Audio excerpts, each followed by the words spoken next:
In this video we are going to see the problem for the implementation of the circuit using SR latch. Okay, so this is the question given here. So in this question they have given the transition table. Okay, so in this transition table we have the row as small y. Small y is nothing but the present state, and for the column we are having x value as x1 and x2.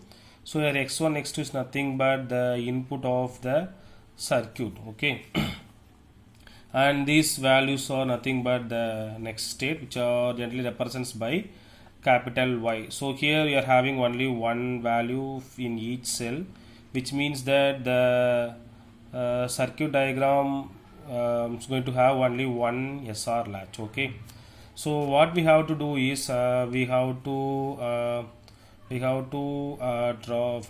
draw the circuit diagram. So in order to draw a circuit diagram, the first thing we have to know is we have to write the excitation table for the SR latch. Okay, so this is the excitation table for SR latch using NOR gate. So we can implement the circuit either by using SR latch in NOR gate as well as in NAND gate. So in this problem I have considered for the NOR gate design. Okay, so here small y is the present state and capital Y is the next state. Okay, so I think you all know the excitation table for the SR latch.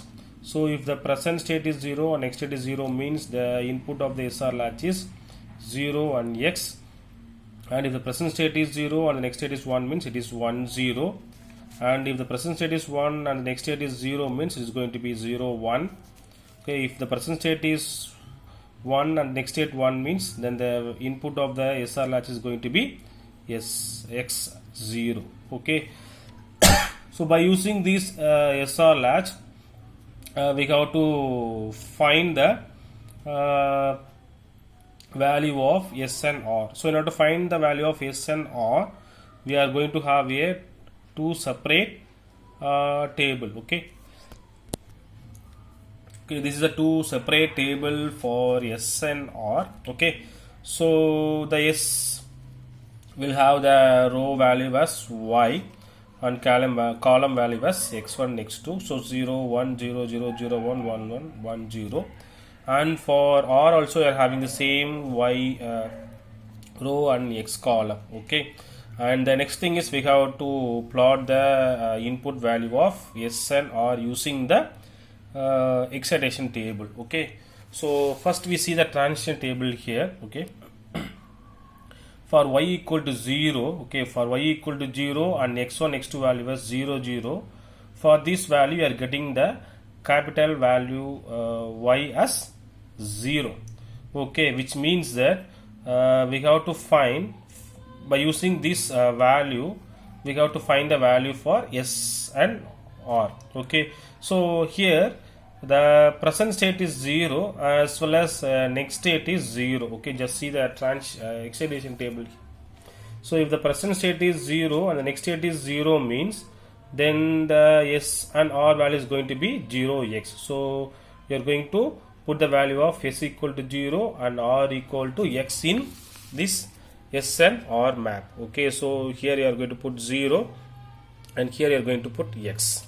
Okay, and the next thing is we have to find the input of S and R value for y is equal to 0 and x1 x2 value as 0 1. Okay, so for that we have to see the transition table. Okay, for y equal to 0 and for x1 x2 value 0 1, you are getting the next state as 0, which means that present state is 0 and next state is 0. Okay, so you are getting same thing. Okay, so for present state 0, next state 0, you are getting S and R value as 0x. Therefore you are going to have the same 0 and x here.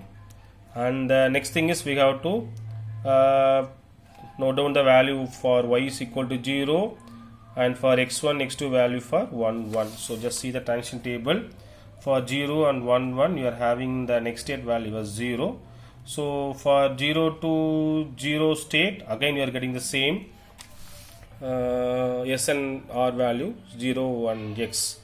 Okay, and for this value you are having for y is equal to 0 and for x1 x2 1 0. Just see the tangent table. Here you are having 1. Okay, which means that from present state y is equal to 0 to next state 1. Okay, so you have to see the excitation table here for 0 to 1. Okay, so this is the second one. For present state 0 and for next state 1, we are having the input as s is equal to 1 and r equal to 0. Okay, so just you have to put s is equal to 1 and r is equal to 0. Okay, and for the next one, here the y is 1 and for x1 x2 0. Okay, for y is equal to 1 and x1 x2 0 0. So you have to see the tangent table for y is equal to 1 and x1 x2 0 0.